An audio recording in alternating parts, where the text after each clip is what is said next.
Happy Monday morning. Welcome to ABC 25 Local Lifestyles. I'm Angie Humphrey. I'm Ron Rhodes. You know, we're going to change seasons in one day. Isn't that something? Yes, we have, and I've had the bad cold to prove it. It was like 60 yesterday. And yeah, when you're riding a roller coaster temperature-wise like we have been, and we will be today, just one day, it's going to get a lot of people under the weather. Yes. And this is not weather you want to be under. I haven't got time for that. No, I haven't got time for that. I got time for that. I agree. I have no time for that. Yeah. Coming up today on ABC 25 Local Lifestyles, the 43rd Annual Christmas Wish Campaign is kicking off. Mara Berge is here to tell us about it from WBKR. Alzheimer's Association holds educational forums in Henderson and Union counties, and you are encouraged to attend and learn. And local kids can stay warm this winter with your help. Santa Claus Club is back. Yes. Plus, our garden guy, Charlie Stocker, will be here to take your calls. And there'll probably be some questions about yard stuff. What do I do when the snow falls? And no doubt about it. And Charlie was talking about composting, too. He likes he really loves to talk about that. He loves talking compost. That and pruning. Well, that and 10-10-10 fertilizer. Yes, there are certain things that Charlie just has to hammer home, you know. Yes, he does. I hear Santa Claus Club is going to be at Eastland Mall this year. Man, Tony, you're over there nodding their heads. Could be very interesting. Let's take a look outside right now and show you something that's interesting, too. It's not good, but Is it interesting, really? Well, weather-wise, it's very interesting. The trees look pretty, though. They look wonderful. This is, of course, Smothers Park in view there, and you can still see a lot of tree color. This popping red, just a very vivid red. As we look to the east, I had a good look at sunrise this morning. Now it's all clouded over, and the rain's not too far behind. And the temperatures, once again, how many days do we see this, are going to be going down, not up from here. Normally in the afternoon they go up. They went up into the mid-60s yesterday. My husband rode his motorcycle yesterday. He was out there, and we went to New Harmony. It was perfect for getting out there and riding a motorcycle or whatever you wanted to do outside. But it was 43 degrees right now. That is down from where we were a few hours ago at 49. So we're already starting to see the slide, and it's not the electric slide. This is a slide into winter. It's into winter. Well, really, tomorrow is going to be like we just plucked a day from the middle of January and plopped it right down there on the 12th of November. And what's the average high typically this time of year? Average high is right around 60. It's actually so yesterday was more average? Just a few degrees above the average. Tomorrow, we will not thaw out. The wind chills will be near zero.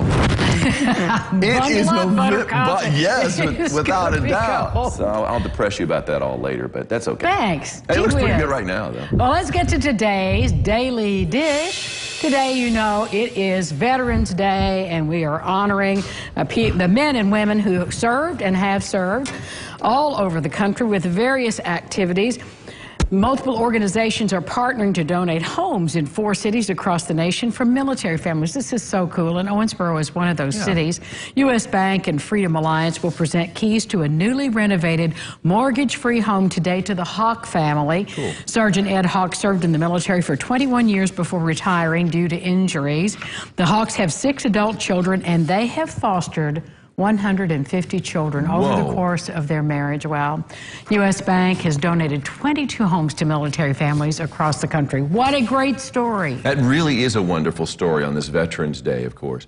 You know, you've got a veteran in the family. I do. George served. You know, My dad served, yes. Yeah, so it's like, it's one of those things where, you know, I think we all know and, you know, love a veteran. Well, you got to appreciate all that they've done for us. And Facebook and social media has really been, I think, inspiring this morning because and personal stories and pictures of people's dads and brothers and the people who have served. So thank you for that, and keep them coming. Yes, well, there's a new survey that reveals the least popular items on the Thanksgiving dinner table. And so first off, the online Harris poll found that about 68% of Americans secretly dislike classic Thanksgiving foods, so they eat them anyway. Well, here's the breakdown. 29% of people dislike canned cranberry sauce. That is no surprise.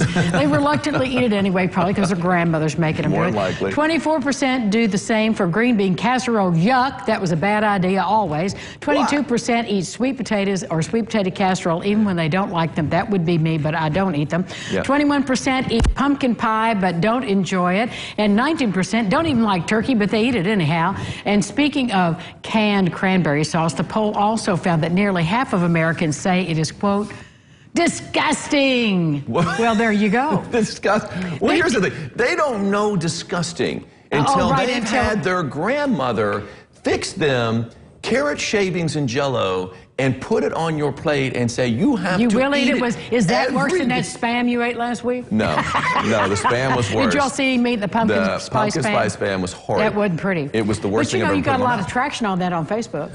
Well, yeah. A lot of comments. I think they like to see someone turn green on the air, basically, after eating something. Awful. Yeah, it was very awful. But no, I just remember my grandmother she made just a tremendous feast, and I loved everything except for the carrot shavings and Jell-O. And who thought that was a good idea? Exactly. A gelatin anything. Hey, I think I think they were fascinated by just Jell-O in particular, or gelatin. Well, it's so colorful. It's so colorful. They thought, let's throw things in there, because they're kind of like basically just hang there, you know, suspended in the Jell-O. Yes.